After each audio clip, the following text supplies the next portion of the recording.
It is now my pleasure to invite the distinguished graduate representing the School of Law, Eugene A. Gargaro, legal counsel and officer, Richard and Jane Manoogian Foundation, to come to the stage with Dean Phyllis Crocker, who will read his citation. Mr. Gargaro. The citation reads, Eugene A. Gargaro Jr. is the embodiment of a valued community leader known across metropolitan Detroit and the country as an attorney, businessman, and philanthropist. In 1967, he began his long career at Dykema, helping build it into Michigan's largest law firm. He left to join Masco Corporation, where he served as vice president and secretary before turning his attention to philanthropy and the arts. He has served as chair of the Board of Trustees of the Board of the Detroit Institutes of Art since 2003 and spearheaded a major renovation of the museum and a successful millage campaign that led to a more secure funding base, thus stabilizing the institution. Through this position, he also helped forge the grand bargain that helped to bring the DIA safely through Detroit's historic bankruptcy and into a new era as an independent institution.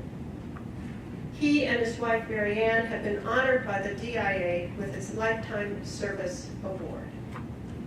He has served on the UDM Board of Trustees since 1997 and was the lead donor and fundraiser for the $8 million renovation of the School of Law facilities. He has served on various public policy boards across the state and country, and his leadership and career were recognized by Crane's Detroit Business with its prestigious Lifetime Achievement Award.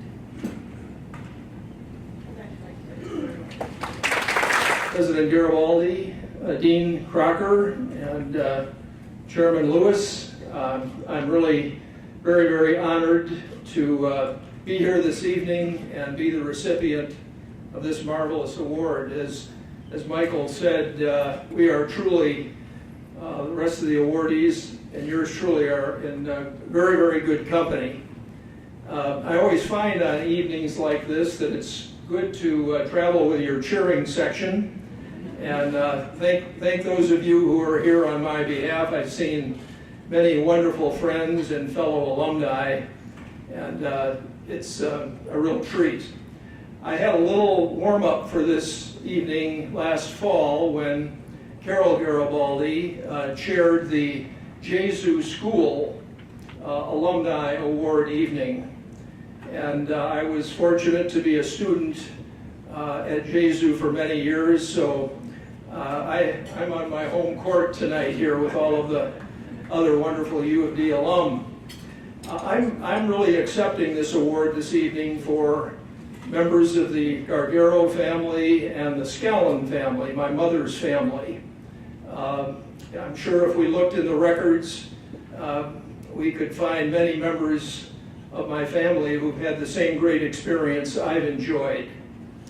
And I know I've regaled my fellow trustees, many of whom are here tonight, and I thank them for being here, with the story of my grandfather, who in 1920 was the dean of the School of Law.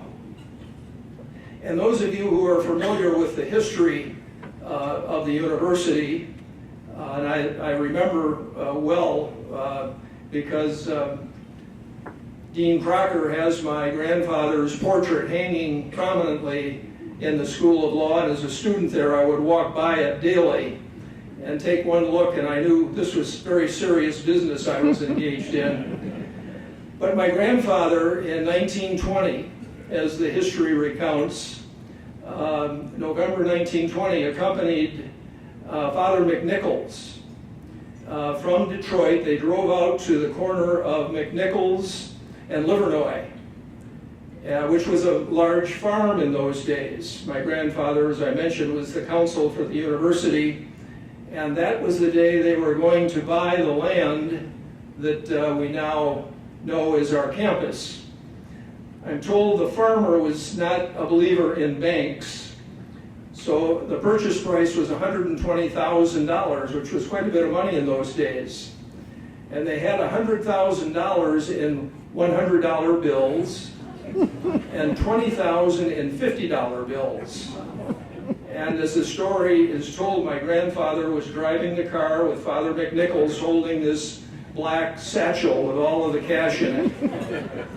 2 bodyguards in the back seat because of all of that. And they arrive at the farmer's house, walk in, open it on a kitchen table, and there's old newspapers in the satchel.